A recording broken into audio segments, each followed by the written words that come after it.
किसी को कुछ पूछना है? हाँ नाना जी यहाँ पे। हाँ सरदार जी पूछो। सबसे जोर से पूछो। जी बिल्कुल।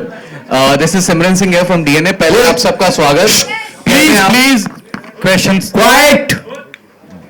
पूछो। प्लीज बैठ हाँ जी नाना जी, जब आपसे लास्ट हमारी मुलाकात हुई थी आपकी पिछली फिल्म के तहत, तब आपने कहा था कि मैं वायलेंट जो फिल्में है वो भी मैं नहीं करता, वायलेंस से मैं दूर रहता हूँ। अनिल जी की जो फिल्में रहती है उसमें हार्ट रहता है लेकिन एक्शन भी रहता है। तो अगर जैसे आप और सनी जी साथ में आ गए तो are you ready to do that all the action? एक होता है हाउ यू डिफाइन वायलेंस। जी जो सही काम के लिए अगर कुछ होता है, जवान अगर किसी को मारता है बॉर्डर पे, तो वायलेंस नहीं है, वो हमारे देश के लिए करता है। तो वायलेंस डेफिनेशन उसकी जो है वो बदलती रहते है। खामा मैं किसी की गर्दन काटते रहूंगा, महेंद्र वो चीटे उड़ रहे हैं दीवार पे, तो मैं उस तरह का वायलेंस मुझे नहीं अच्छा लगता। ये मेरी अपनी पर्सनल राय है। मेरी फिल्म में जो कोई भी लो, प्रहार से लेके, उसमें वायलेंस कम था, बहुत था, लेकिन वो बेवजह नहीं है। जो बेवजह लगता है तो वो, अब हालांकि इस फिल्म में वायलेंस उस तरह का तो है नहीं, तो लेकिन वो ना होते भी, वो उसके बावजूद अनिल ने जिस तरह से वो डायरेक्ट की है फिल्म, वो मिट्टी के जो होते हैं ना डायरेक्टर, मैं तो यहाँ से उड़ा, यहाँ मारा, वहां जमीन टूटी, वहां बिल्डिंग गिर गई, वैसे तो होता नहीं है ना। तो हम उससे मेल खाते हैं हमारा दिमाग, तो उस तरह की ये फिल्म है नहीं, स्वाभाविक तरीके से की हुई है और मुझे लगता है वो बहुत ही पसंद आएगी लोगों को। सिमरत एंड उत्कर्ष, आपसे सवाल बन रहा है कि आफ्टर डूइंग दिस फिल्म, जैसे हम बोलते हैं ना कि कई, डू यू रियलाइज कि हम कहीं ना कहीं अंडर एस्टिमेट कर जाते हैं हमारे पेरेंट्स के कंट्रीब्यूशन को, और कहीं आपको हुआ कि that you just hug your mother और योर फादर, ऐसा कुछ हुआ था कोई मोमेंट्स? दोनों से आपसे सवाल है। या लास्ट टाइम जब मेरी डेब्यू हुई थी तो दिस वाज द स्टेज जिसमें मैं फर्स्ट टाइम आई थी, and I was really emotional, I was shivering, और मैंने सर को भी बोला था सर मेरे हाथ कांप रहे हैं। एंड जब ये सब हुआ, यहाँ से मैं बाहर निकली एंड जब हम घर जा रहे थे तो मेरी मम्मी ने मुझे बोला कि तू हीरोइन बन गई है क्या अब, क्योंकि इतने सारे लोग थे और मेरा ट्रेलर लॉन्च हो रहा था। तो आई think that was the moment जब मैं मॉम डैड हम तीनों बहुत इमोशनल थे। हम लिफ्ट में से एक दूसरे को ऐसा लाइक एक आई कॉन्टैक्ट हुआ कि लाइफ में तरक्की हुई है। So I think that was the moment. देखिए, एज अ सन पर्सनली तो मतलब मैं जब से मेरा कॉन्शियंस है तब से मैं हमेशा अपने पापा की तरह बनना चाहता था। ठीक है, मुझे पता नहीं, शायद हर बेटा यही चाहता है, अपने फादर को ही आइडलाइज करता है, फादर ही उनके लिए सबसे बड़े हीरो होते हैं। और आज भी, और उनकी सिर्फ सक्सेस या उनका जो भी उन्होंने पाया है सिर्फ उनके टैलेंट के लिए नहीं, वो जिस तरीके के इंसान हैं और वो भी हमेशा मुझे यही प्रेरणा देते हैं कि, and I think he will be proud of me if I stay a good human और I become a good human when you decide. And इसलिए माता पिता का जो रिश्ता है वो किसी भी धन दौलत उन सब के ऊपर होता है। तो हालांकि फिल्म में मेरा कैरेक्टर थोड़ा सा मतलब मैं क्या बताऊं, आप ट्रेलर देख के समझ ही गए होंगे, कॉन्ट्राडिक्टरी है। तो इसलिए वो चैलेंज था कहीं पे कि अपने अंदर से एक पेरेंट्स के साथ डिस्टेंस फाइंड करना, क्योंकि मैं बहुत क्लोज हूँ अपने पेरेंट्स के साथ। आज भी कुछ भी बात होती है तो मुझे मम्मी को बताना भी नहीं पड़ता, मम्मी ऐसे ही समझ जाती है। पता नहीं क्या शक्ति दी है भगवान ने माओं को, सब समझ जाती हैं। बहुत प्रॉब्लम होती है सर, कोई भी मतलब कोई लड़की को भी देख लो तो मम्मी समझ जाती है। बहुत प्रॉब्लम होती है, आपके साथ भी थी सर। यार आज के बच्चों को प्रॉब्लम कौन सी हो जाती है? देखो बच्ची को देखता हो तो भी प्रॉब्लम हो जाती है, ये मतलब ये कौन सी प्रॉब्लम है? माँ के अंदर का सैटेलाइट काम बहुत स्ट्रॉन्ग करता है। अरे मत कुर्सियां मत रखो। नहीं, हाँ, कोई बात नहीं और नहीं, मम्मी यही बैठी है, ज्यादा है। नहीं बेटे, तूने जैसे कहा ना, वो तेरे तू यहाँ से जाती हुई कांप रही थी। बेटे, सक्सेस और फेल्यूर ये बाय प्रोडक्ट्स है, उसे डरना मत और खुश भी मत होना। अपना काम लगन से करते रहो, वो तेरे पैर कांपना बंद हो जाएंगे। ये सच्ची, बिल्कुल। है कोई? Hello sir, Harshita sir, this side, front sir, सामने। बोलो। नमस्कार सर, हर्षिता। बोलो, दिखते नहीं हो आप। वो लाइट आ रही है ना। हाँ। मैं वैसे भी लंबी हूँ ज्यादा। नमस्कार सर, मेरा प्यार भरा नमस्कार नाना सर नमस्कार, आपको। नमस्कार। बाकी मेरा सवाल है उत्कर्ष सर से। सर शूट के दौरान काफी ऐसे चैलेंजेस होते हैं जो हम फेस करते हैं, आपने कोई ऐसा चैलेंज फेस किया है? इफ यस तो कैसे आपने ओवरकम किया? पूरी फिल्म चैलेंज थी जैसे सर भी कह रहे हैं, बट इस फिल्म में हमने कई इंटरव्यूज में भी कहा है और एम्फेसाइज किया कि कुदरत एक इनविजिबल कैरेक्टर है हमारी फिल्म में, जिसने इतना हमें कंट्रीब्यूट किया है। जब हमें बर्फ चाहिए थी, आपने सीन्स देखे ही ट्रेलर में, हाँ जी। कोई वीएफएक्स नहीं है उनमें, वो रियल है। और जो घाट पे भी हम शूटिंग कर पाए, इतना क्राउडेड रहता है, रियल क्राउड में हमने गुरिल्ला शूटिंग स्टाइल किया है कहीं कहीं। तो जो मेरा और सर का एक सीन है, वो हजारों की एक्चुअल बनारस के टूरिस्ट के बीच में शूट किया। हमें पता नहीं था कैमरा कहाँ है, क्या है, हमें कैसे स्टेजिंग करना है, बट वो आई थिंक सर का एक एक्सपीरियंस है और उन्होंने मुझ पे भरोसा जताया। तो वो सब चैलेंजेस, बहुत चैलेंजेस लगे नहीं। इतने प्यार से बनी है फिल्म, एक एक कास्ट मेंबर जो है इस फिल्म का, वो फैमिली की तरह हो गया था। चाहे इसमें थोड़े डिस्टर्बेंसेस हो फिल्म में but as a crew, as a cast, मेरे लिए ये एक्सपीरियंस इतना स्मूथ था। पापा की फास्टेस्ट फिल्म है, 61 डेज में खत्म हो गई, 60-65 दिन में। और मैं मिस करूंगा। मेरे लिए शिमला, बनारस और भी जगह जहां पे भी हमने शूटिंग की, वो मैं बहुत मिस करूंगा। नाना सर के हाथ से खाना खाना मैं मिस करूंगा। उनके जैसा मिसल पाव कोई नहीं बनाता इस वर्ल्ड में। वाह वाह। एक अल्टरनेटिव प्रोफेशन तैयार है मेरे पास। सर वो बेस्ट है, आप अमेजिंग कुक करते हो आप बहुत। हाँ जी बोलिए। आवाज नहीं आ रही, आप मैसेज कीजिए। या अमित फ्रॉम दैनिक भास्कर। अनिल सर और आनंद सर, आप दोनों से सवाल है कि इस तरह की फिल्में में जो मतलब है प्लॉट, वो हमने अवतार में या फिर बाबुल में भी मतलब देखा है कि भाई आज की जनरेशन के जो बच्चे हैं वो अपने पेरेंट्स के साथ किस तरह से मतलब बिहेव करते हैं। तो वो चीज थी मतलब कि मतलब ये हमें कैसे अलग रखना है और क्या क्या चीजें इसमें डालनी है सो दैट ये उन सब से अलग लगे। देखिए क्या है, हर 20 साल में ये राइट है कि एक ऐसी फिल्म बनती है बागवान या अवतार जैसी, लेकिन ये उनसे एकदम अलग है क्योंकि ये एकदम बहुत रियलिस्टिक ग्राउंड पे बनी है, आज के समाज की हालातों पे बनी है और बिल्कुल नॉन मेलोड्रामेटिक फिल्म है। आपने ट्रेलर से भी आपको लगा होगा, कैसा लगा आपको ट्रेलर? खूबसूरत सर, दिल को तो ट्रेलर से आपको फील आया होगा। एक रियलिस्टिक प्रॉब्लम्स हमने ली हैं जो कि आज के परिवार में होती है। कबूतर खाने जैसे घर हो गए हैं, लोग अपनी अपनी समस्याओं में उलझे हुए हैं। ऐसा नहीं है माता पिता को प्यार नहीं करते हैं लेकिन कर नहीं पाते। स्थितियां, विषम स्थितियां ऐसी होती हैं कि ऐसा हो जाता है। तो इसीलिए इस सब्जेक्ट को टच करना बहुत आवश्यक था। नाना सर ने बताया भी थोड़ी देर पहले कि गदर के बाद तो इन्होंने मुझे फ़ोन भी किया था कि अब ये तू क्यों कर रहा है, तू कोई बड़ी एक्शन फिल्म बना। मैंने कहा नहीं, ये फिल्म बनाना बहुत ज़रूरी है। एक डायरेक्टर की, एक निर्देशक की एक नैतिक जिम्मेदारी है। ऐसी फिल्म जब पब्लिक आपको इतना कुछ देती है तो आप भी पब्लिक को ऐसा कुछ दो, ऐसी कुछ दो जिससे कि उसको सावन की फुहार की तरह उसका हृदय आंदोलित हो जाए। तो ये फिल्म ऐसी ही है। जब आप पारिवारिक वेदना, संवेदनाएं और इमोशंस देखेंगे तो आपका हृदय आंदोलित हो जाएगा। और इसके साथ साथ ये एंटरटेनमेंट और कॉमेडी के रैप में रैपी हुई पूरी फिल्म है। नाना सर का जो ह्यूमर है, नाना सर का ह्यूमर आप लोगों ने सिर्फ मीम्स में देखा है, लेकिन इसमें देखिए नाना सर, मैं तो कई बार कहता हूं कि मैं तो इनसे आजकल बोल रहा हूं कि सर हमको तो एकदम टोटल एक फिल्म बनानी है जिसमें टोटल आप ह्यूमर में हो। इनके ह्यूमर का कोई जवाब ही नहीं है। तो मतलब कमाल है सर। आप नाना सर, आपका कुछ कहना होगा? अब बोलिए सर। सबटेक्स्ट देखो लुक ही देखो जो लुक दिया है इन्होंने। हाँ बोलो, क्या पूछना क्या है? हाँ सर, यही सवाल था मेरा कि ये फिल्म आपको कैसे अलग और नई लगी? जिस तरह से देखो, यहाँ वहां से कहानियां तो वही होती है, हम पेश कैसे करते हैं। अब किरदार जैसे होता है उसके जरिए तुम करोगे। ये किरदार जो है उसका बयां करने का जो तरीका है वो मुझे बेहतरीन लगा।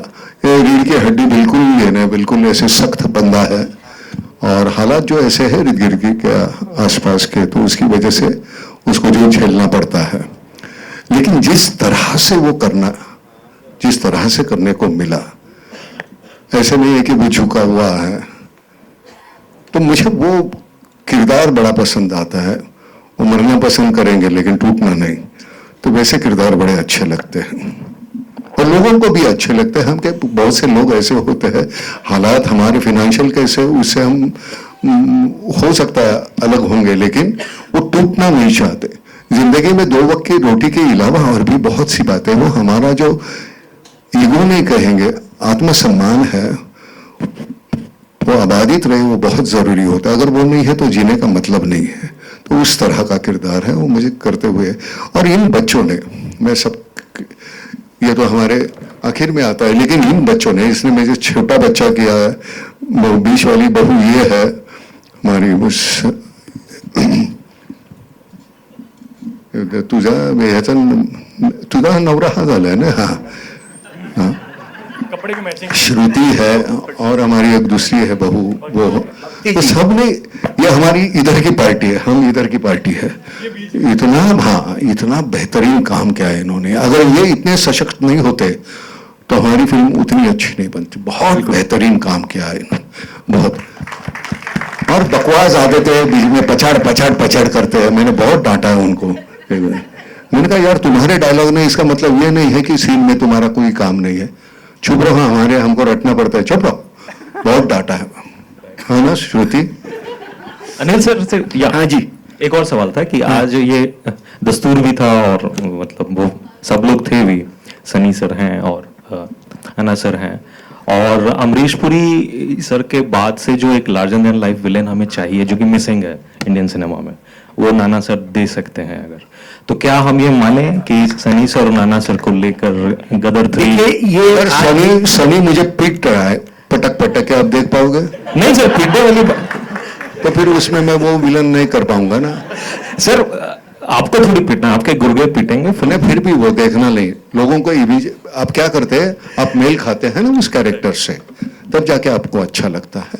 तो कुछ रोल ऐसे होते हैं कि वो हम चाहे फिर भी हम कर नहीं पाते जी, लेकिन वो करेंगे, हम कोई दूसरी अलग तरीके की फिल्म करेंगे, उसमें क्या है, कोई मारधाड़ की होनी चाहिए ऐसे कोई जरूरी नहीं है। हाँ पूछो भाई। हाँ जी, सर एक मिनट सर, एक मिनट बिफोर यू स्टार्ट। कौन पूछ रहा है? I wanted to ask a हाँ, पूछिए। question. Yeah, I'm Bharti Pradhan. नमस्कार। हाँ भारती जी। Hi. Anil ji, very nice trailer. Rula diya, nice dialogues. Utkarsh, you seem to have a very interesting, different role. And you and Simrat, we've seen you together. Very good performance. Thank you so much. Yeah. Thank you. Lovely sari. Yeah. to Now, meet what I stylist. wanted to ask all three of you जी। is what was it like working with Nana, who has a very slightly eccentric reputation? Apart from slightly eccentric. I am not slightly eccentric, I am पूरी तरह eccentric. मैं करना है तो पूरा करो ना, एक्सेंट्रिक स्लाइटली कैसे होता है? हमारे यहाँ स्लाइटली कुछ नहीं होता, होता है तो पूरा, नहीं तो कुछ नहीं होता। बताओ भाई। नाना सर जैसा बंदा, एक्टर, मतलब इम्पॉसिबल है। ये पूरी इंडस्ट्री में कहानियां चलती हैं, नाना ऐसे हैं, नाना ऐसे हैं, लोग नाना ही करते रहते हैं नाना के लिए। लेकिन मैंने जब नाना सर से मिला, पहली मुलाकात में ही नाना सर ने, जब ये यहाँ रहते थे वर्सोवा में, अपने हाथों से चाय पिलाई, अपने हाथों से खाना खिलाया।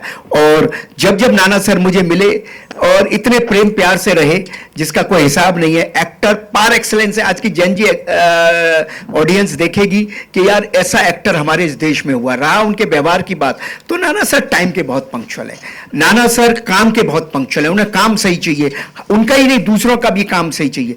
टाइम पर भी चाहते हैं सब आए, तो इसमें क्या गलत है? आप टाइम पे नहीं आते तो गलती आपकी है, नाना सर की तो है नहीं। और फिर आप नाना सर को बोलते हैं जो भी आपने शब्द बोला मैडम, समझे? और मैं तो बोल भी नहीं सकता वो शब्द नाना सर के लिए। और नाना सर काम में टोटली इन्वॉल्व है। इनके साथ शाम को हम हर सीन पर रिहर्सल कर लेते थे, डिस्कशन कर लेते थे पूरे। और सुबह जो 3 घंटे का सीन में किसी के साथ करता था, इनके साथ 1 घंटे में खत्म होता था। मैंने फास्टेस्ट फिल्म बनाई है इनके साथ।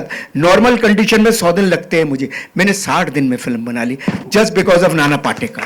So you imagine how what kind of a person is. लेकिन yes, आप काम सही नहीं करोगे, वो सीनियर भी है, उनका अधिकार भी है, और उनके पास नॉलेज भी है, ज्ञान भी है, और सिनेमा भी हम सबसे ज्यादा जानते हैं, पढ़े भी बहुत ज्यादा हैं। इतना ज्यादा वर्ल्ड सिनेमा पढ़े हुए हैं कि आप पूछिए मत। और तो डेफिनेटली इनको नॉलेज है, तो हमको बोलेंगे ज़रूर, हमको सुननी भी चाहिए उनकी बात। अगर हम कुछ गलत कर रहे हैं तो हम गलत नहीं कर रहे हैं, तो नाना सर इज ए डार्लिंग, मतलब पूछो मत।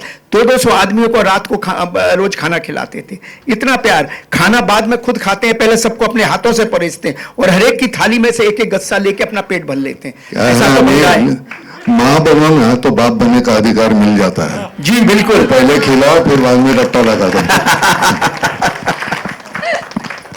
Hello, hi, Prachi Sharma here. मैं एक मिनट रोकूंगा, एक मिनट। सर की फिल्म का म्यूजिक बहुत तगड़ा होता है और मिथुन साहब यहाँ बैठे हुए, प्लीज आप स्टेज पे आए। आइए सर, मोंटी सर प्लीज मंच पे आए। और एक बार कादरी साहब आइए प्लीज। जोरदार तालियां। कादरी साहब, कादरी साहब। यार ये जिस तरह के कपड़े आप पहनते हैं ना, मैं समझ में नहीं आता यार। मेरे खेत में अभी ज्वार लगी है, वो पंछी बहुत आते हैं यार। बहुत पंछी आते हैं, सब ज्वार खा जाते हैं। एक दिन के लिए खड़ा हो जा, मेरी फसल बच जाएगी। हाँ, लव यू बाबू, लव यू। Hello, hi. जी मैम प्लीज। हाँ जी, सबसे पहले तो सबको नमस्कार and congratulations to the entire team and cast. बहुत ही अच्छा ट्रेलर है और मतलब बहुत ही इमोशनल है। दिल सरवैया किधर है भाई? वो दिख ही नहीं रहा जब से। कहीं खा रहा होगा सरवैया। अमजद किधर है? ये दोनों खा पी रहे हैं क्या? ये क्यों नहीं आ रहे हो भाई? तुम लोगों को निमंत्रण देना पड़ेगा क्या? सुनील सरवैया जी और अमजद अली हमारे राइटर्स, मतलब खाने में ही लगे हुए हो। सिमरत ने बोला खा रहा होगा कहीं। शरीर से तो नहीं लगता भाई। जी हाँ जी सर, कैन आई कंटिन्यू ना? या, please. किसी और को आना है प्लीज स्टेज पे आ मेरी जाइए। मैम नमस्कार तक हो गया है। हाँ जी, ठीक है। हाँ जी, तो मेरा क्वेश्चन उत्कर्ष जी से है। जी। उत्कर्ष, क्योंकि आपने जितनी भी फिल्म अभी आपने गदर 2 की है, उसमें जितना भी एक्शन था मोस्टली सनी सर ने किया था। जी। आपका इमोशनल रोल ही था अपने फादर के जी, साथ। जी, जी। तो आपको एक प्रॉपर एक्शन फिल्म में हम कब देख सकते हैं?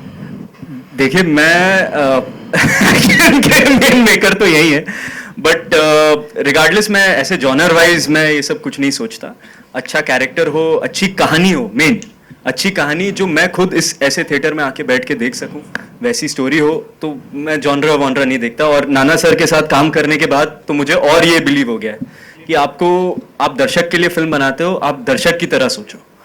आप अपने लिए फिल्म नहीं बनाते हो। अपने लिए बनानी है तो आज तो फोन भी है, खुद ही बना के रख लो घर पे, है ना? शान बाबू सर, शान सर के 2000 तालियां। मैम आप सवाल बता के डालिए, थोड़ा सा टाइम है। मैं तो एक्शन जरूर करेंगे। ओके, करेक्ट कहानी होगी तो जरूर करेंगे। Okay. My second question is to Anil sir. जी।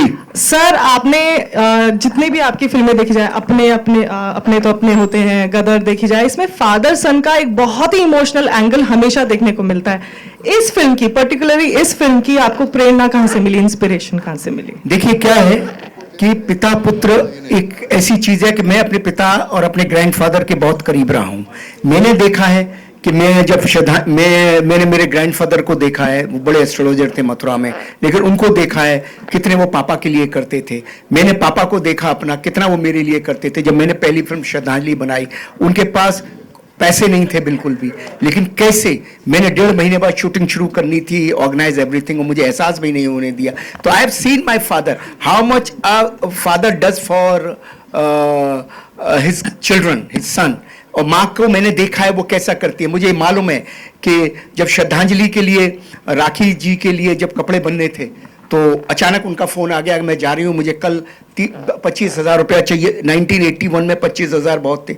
मेरी माँ ने सारी ज्वेलरी पापा को दे दी बिना मुझे बताए हुए कि लो राखी के लिए आप ये कपड़े बना लो।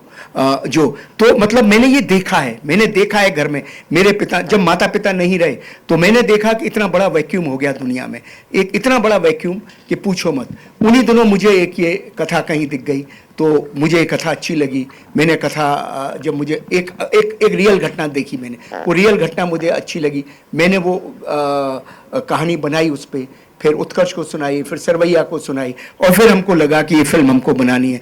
जी में रुचिर को सुनाई, उन्होंने भी मुझसे कहा कि ये कहानी लेके चलो। फिर हम नाना सर के पास गए और नाना सर ने 15 मिनट में वो कहानी सुनी और इन्होंने आशीर्वाद दे दिया, इन्होंने कहा करें। उसके बाद नाना, सरवैया, अमजद, ये तीनों पूरी तरह लगे रहे और वो कुछ हो गया जो मेरे बस में भी नहीं था। इन सब के लिए मैं इन तीनों का बहुत शुक्रगुजार हूँ और बहुत धन्यवाद देता हूँ।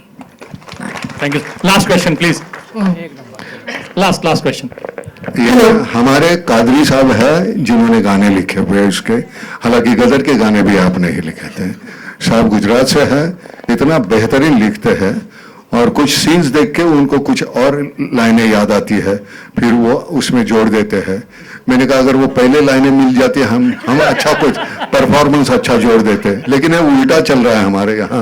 वो अगली फिल्म में ध्यान रखिए कि अगली फिल्म में आपको ये आशीर्वाद है कि मुझे आपके साथ काम करने का मौका मिला, क्योंकि आपको जब हम देखते थे पहले फिल्मों में तो कभी सोचते थे कि यार कभी इनसे मुलाकात होगी, कभी इनको देख पाएंगे या मैं पहचान पाएंगे, और देखिए वक्त किस तरह से आदमी को अगर उसकी जो तमन्ना होती है, दिल से तमन्ना करता है, वो पूरी कर ही देता है। तो आज मेरे लिए ऑनर की बात है कि मैं उस फिल्म में हूँ जिसमें आप काम कर रहे हैं। मिथुन जी, आपको क्या कहना है इस बारे में? आप सभी को नमस्कार। देखिए, जो राणा साहब ने बात कही बहुत शिद्दत से मेरी तरफ देख रहे हैं और देखना बनता भी है, उनको पूरा अधिकार है, क्योंकि पूरे फिल्म के पिता तो राणा सर ही है। लेकिन मुझे ऐसा लगता है कई बार जो होता है जीवन में, आप लोग इस बात से सहमत होंगे कि आपकी ईमानदारी जो है वही जो है आपके लिए एक इल्जाम का कारण बन जाती है। तो जो सच्चाई के साथ काम करते हैं उनकी तरफ प्रश्न उन्हें ज्यादा उठाती है। तो मैं बिल्कुल मानता हूं कि मैं समय लेता हूं, लेकिन इसके दो प्रथम कारण है। एक तो मेरा और कादरी साहब का कोई सॉन्ग बैंक नहीं है। तो जिस ओल्ड स्कूल वैल्यूज की हम बात करते हैं कि जब पहले के जो हमारे दिग्गज कलाकार काम किया करते थे, जिस अनुशासन और जिन उसूलों के साथ काम किया करते थे, मैं और कादरी साहब कोशिश करते कि हम उस गरिमा को लेकर काम करें। और देखिए, अनिल शर्मा जी जैसे डायरेक्टर है, वो इस प्रोसेस को समझते हैं और उनके साथ हमें वो मौका मिलता है कि हमें वो उतना वक्त मिले काम करने के लिए, और उसके लिए कई बार चीजें जो है थोड़ा और समय लेती है। लेकिन मैं इस पूरे साउंड ट्रैक के लिए यही कहना चाहूंगा कि आज के जमाने में जब संगीत की खराई के ऊपर बहुत चर्चा होती है, लोग जो है बहुत नॉलेजेबल हो गए, गूगल पर हर चीज अवेलेबल है। आजकल आम आदमी भी जो है वो ऑटोट्यून की बात करता है। ये शब्द जो है, जो 20 साल पहले किसी ने सुना नहीं होगा, आज वो भी जानता है ऑटोट्यून होता क्या है। लेकिन मैं यही कहना चाहता हूँ कि गाने कितने अच्छे बुरे हैं ये तो सुनने वाले ही तय कर सकते हैं, लेकिन जो संगीत की खराई होती है और उसके अंदर जो ओल्ड वर्ल्ड मेलोडीज है, ओल्ड वर्ल्ड शायरी है, वो उस पूरे एल्बम के अंदर आपको नजर आएंगी। कोई भी गायक ऐसा है ही इस एल्बम में जिसको ऑटोट्यून की जरूरत हो। उसमें मेरी धर्म पत्नी पलक जी भी शामिल है और जितने भी हमारे सिंगर्स हैं। तो आप जरूर इस एल्बम को सुनिए, और अगर आप उस शुद्ध संगीत को खोज रहे हैं जिसके लिए भारतीय सिनेमा जाना जाता है, तो शायद ये एल्बम आपके दिल के साथ कहीं ना कहीं ताल्लुक बनाएगा। Thank you. Thank you.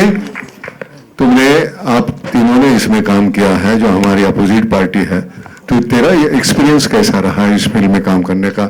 हालांकि ऐसे किसी रोल में मैंने आपको देखा नहीं है तीनों को, तो तेरा एक्सपीरियंस कैसा? नमस्कार। एक तो it has been an amazing journey being a part of Vanvaas, क्योंकि एक दिन अचानक मुझे नाना सर का फोन आता है और मुझे कहते हैं कि अनिल सर से मिल के आओ और एक फिल्म बना रहे हैं, तो आपको काम करना है उसमें। तो मैं बहुत रैंडमली चली गई। जनरली अनिल सर को मिली, मुझे पता नहीं था आगे सिलेक्शन होगा या नहीं होगा, पर अनिल सर ने बोला कि you are a part of Vanvaas and I was very happy. Adding to that, I got great co-actors to work with. Paritosh, Snehal, Bhakti, Hemant, and Ketan also, who's not here. He's shooting today. It has been a great experience working with all of them, and of course, Nana sir. तुमच्यावर आधी काम केलेलं आहे मी आणि पुन्हा तुमच्यावर काम करण्याची मला परत संधी मिळाली, यासाठी खूप खूप आभार. Thank you so much. थँक्यू. कोणी आहे का अजून? बस झाले, संपले? हेलो सर ओवरऑल सर, हाँ बोल आप मुझे मैसेज करना। चिल्ला के बोलो। हेलो सर, हेलो हाँ बोल। हाँ नहीं सुनाई दे रहा है, बोलो।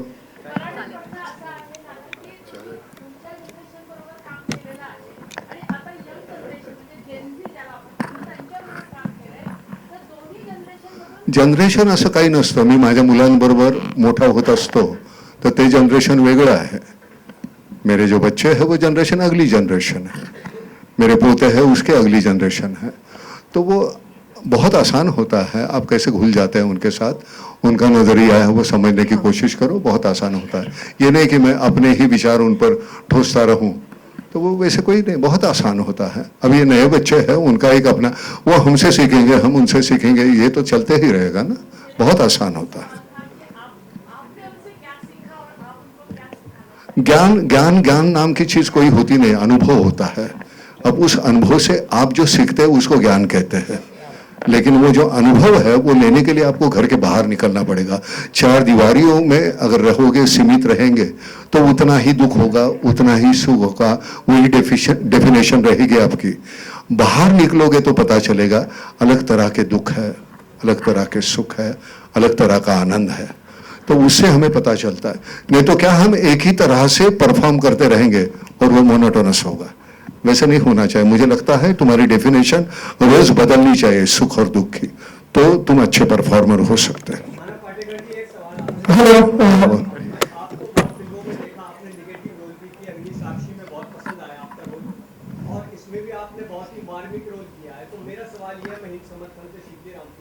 क्या कोई ऐसा कैरेक्टर रह गया है, क्या कोई ऐसा रोल रह गया है कि जो आप करना चाहते हैं, जो आपका सपना करना चाहता था? भगत सिंह जी का रोल करना चाहता था. अब मेरी वो उम्र नहीं रही, वो उम्र नहीं रही. उनकी उम्र इतनी छोटी थी जब उनको फांसी हो गई, तो मैं वो कर नहीं पाऊंगा. लेकिन वो एक है मेरे, अगर मेरे लिए कुछ भगवान है तो मेरे क्रांतिकारी जो है वो सभी मेरे लिए भगवान है.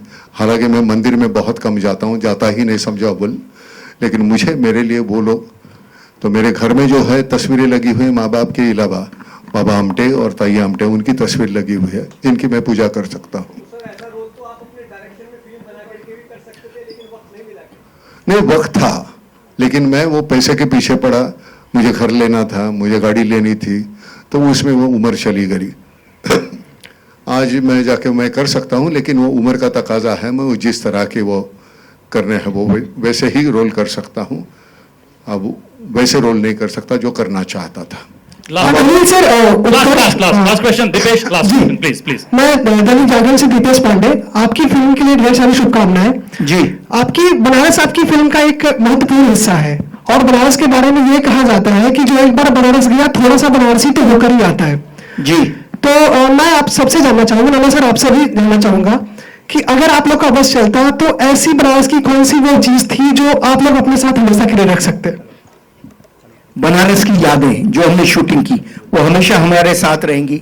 गंगा के वो घाट, वो हम जाया करते थे बोट राइड, और सबसे ज्यादा सबसे ब्यूटीफुल हमारे काशी विश्वनाथ के दर्शन जिनका हमने बड़ा आनंद लिया, और चाट पकौड़ियाँ, लस्सियाँ, आहा हा हा. अब नाम ले दिया तो यहाँ सबके मुंह में पानी आ चुका. मलाइयो समझे. और मगही पान, वहाँ का जो बनारसी पान, आहा हा, क्या बात है. बहुत कुछ आनंद है वहाँ. और उसके पहले तू गाना सुनने गया था, वो भी बता देना.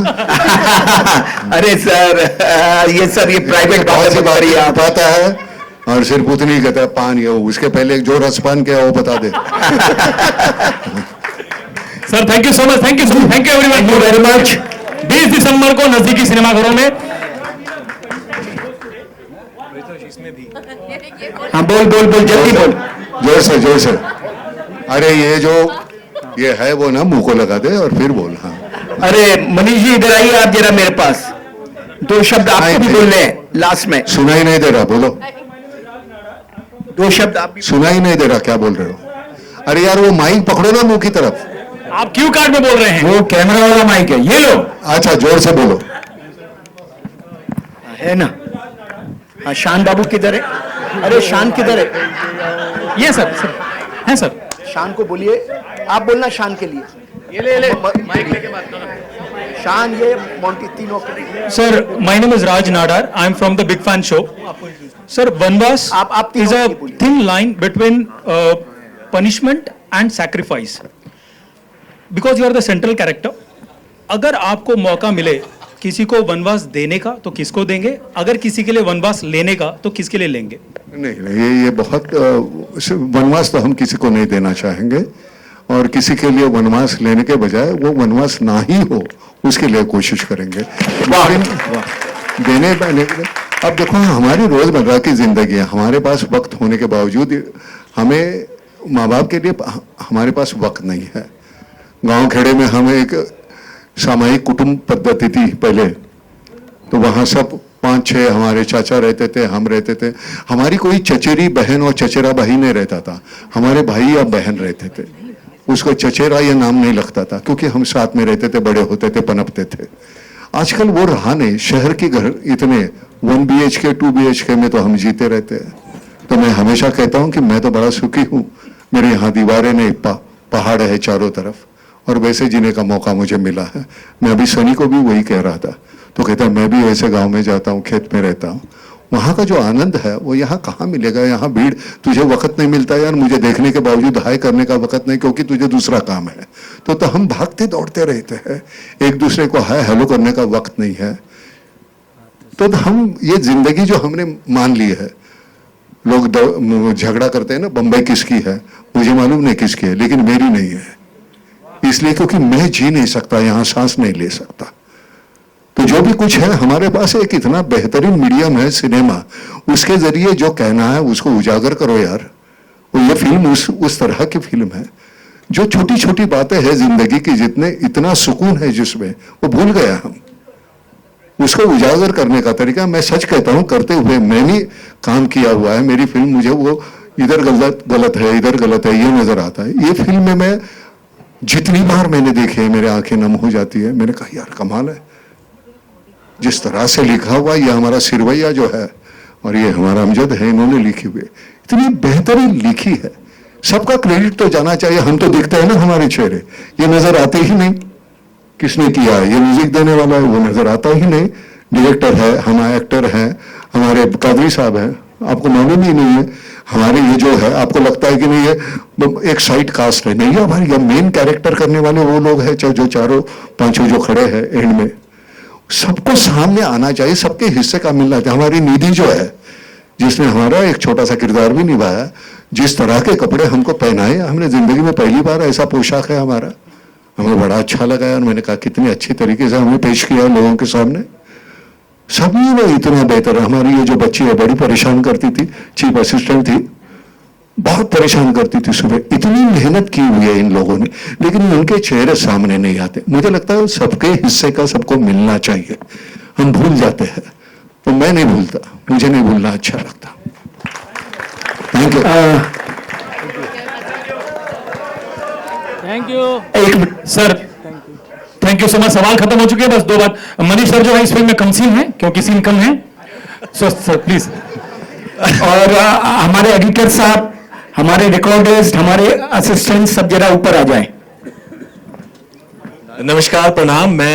मेरी जर्नी एक जर्नी में बहुत बड़ा मकाम गदर 2 से आया है। तो अब सर ने मुझे बुलाया कि एक पहले इस फिल्म का नाम जर्नी था, तो जर्नी है और आप उसमें एक पार्ट करेंगे, एक स्पेशल एक किरदार है, और साथ में नाना सर हैं, उत्कर्ष हैं, सिमरत हैं। मैंने कहा ये तो टीम वही है, और मुझे बुला लिया और मुझे मौका मिला इसमें जुड़ने का।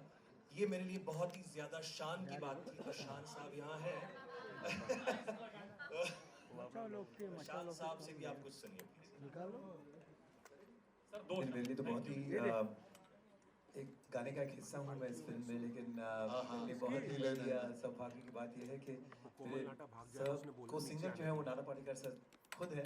और मुझे माफ करना यार, मुझे मेरे साथ गाना पड़ा। आपने इतना अच्छा की शुरुआत की है। और टू सिंग फॉर उत्कर्ष, मैं ट्रेलर्स देख रहा हूँ, जिस तरह से you know both of you are so expressive without being overly expressive. Of course you have the Anilji's craftsmanship with you. तो बस I'd like to thank Monty, Sunil, मुझे इन्होंने याद किया। और ये बहुत छबीली के नैना कटीले कटीले, छबीली की नैना कटीले कटीले, करे घाव दिल पे, करे घाव दिल पे मेरे होले होले। Thank you so much, thank you so much, thank you media, बहुत बहुत शुक्रिया आप सबका। Thanks a lot.